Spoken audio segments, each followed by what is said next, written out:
Right, so get the, you know how everyone just assumes that lawyers are like glued to their desks fighting tooth and nail to stay remote? Mm-hmm. Well, get ready to be surprised. Okay. Today's deep dive is all about this 2024 law firm office attendance policies report. Okay. It's from the Thomson Reuters Institute. Cool. And let me tell you, it's turning those assumptions like completely upside down. Really? We're talking about like what law firm life is really like after the pandemic. Okay.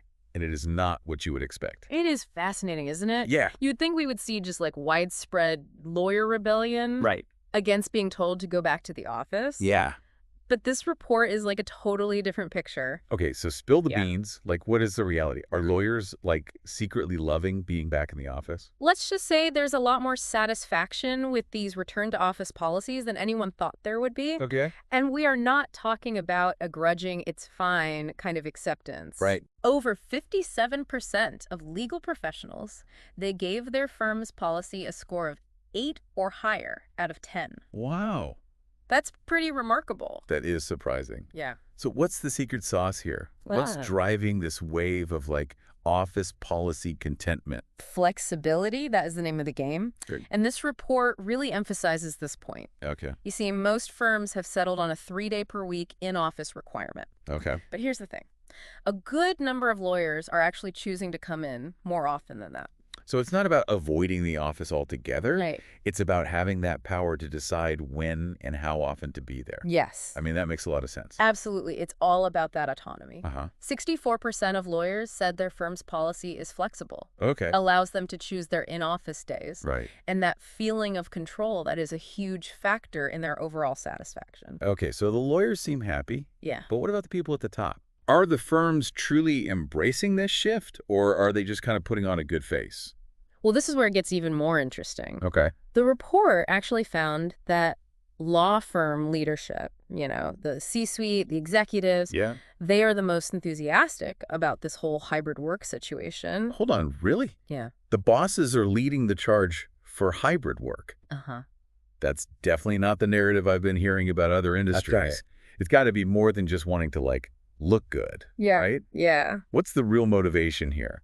You're right to be skeptical. Yeah. But remember, law firms, they're businesses. Right. At the end of the day, Of course. they're focused on the bottom line. Right. And if these hybrid policies were negatively impacting their profits, Yeah. they would not be so gung-ho about it. Makes sense. This suggests that from a management perspective, at least, the benefits of this setup are outweighing any drawbacks. Oh. They're seeing real value in it. So maybe, just maybe, we're not really talking about a return of the office at all. Yeah.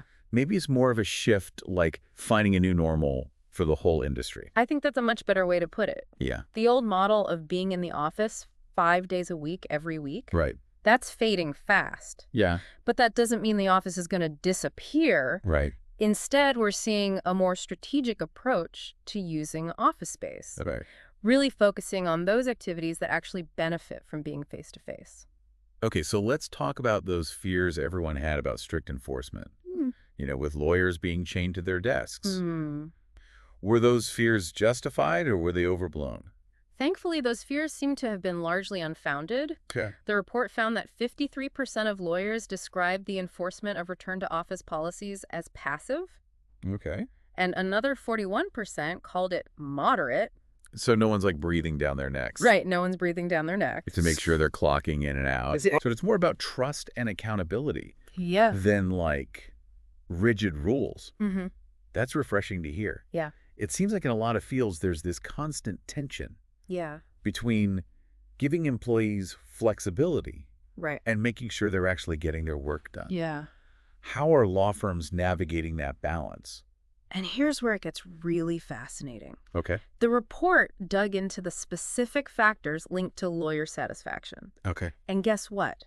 What? It wasn't the number of required office days that mattered most. Right. It was the flexibility of the policy.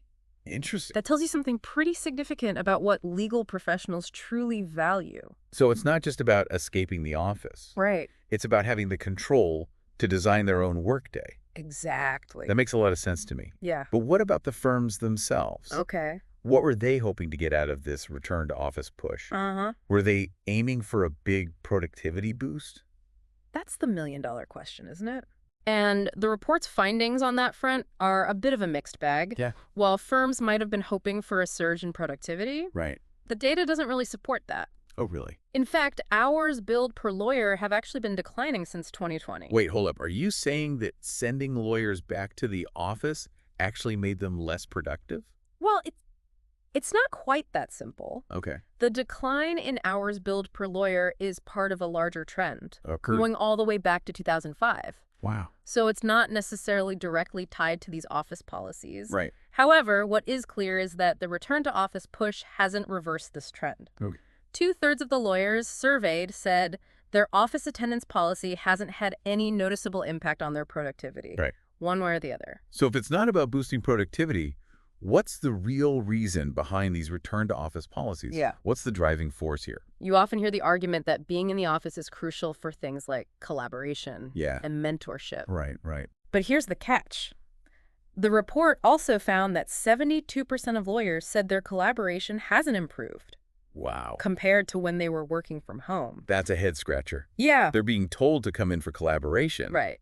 but it's not actually happening. Ugh. Something doesn't add up here. And this is where the report uncovers a pretty glaring paradox. Okay. Think about it. Who's always being held up as the reason associates need to be back in the office? The partners, right? Yes. It's all about those valuable face-to-face mentorship opportunities. Exactly. But guess who has the most flexibility to be remote? Who? You guessed it, the partners. You're kidding. Oh. So the associates are expected to show up for mentorship, Uh-huh. but the mentors themselves are often working remotely. Right. That seems a little backwards, to say the least. It does, doesn't it? Yeah. It's a bit hypocritical, wouldn't you say? Yeah. Associates are expected to show up for mentorship, Right.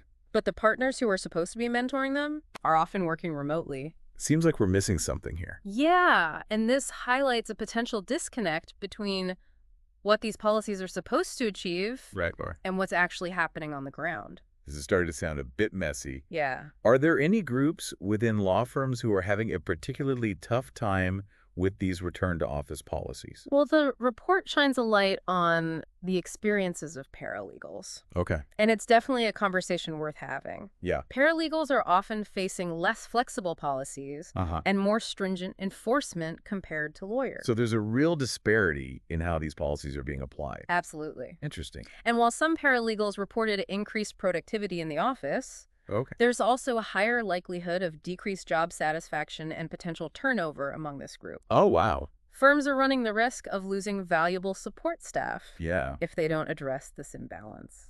It sounds like there's a lot more going on beneath the surface. Of these seemingly rosy return-to-office policies, Uh-huh. I'm starting to rethink some of my own assumptions about all of this. We've only just scratched the surface. Okay.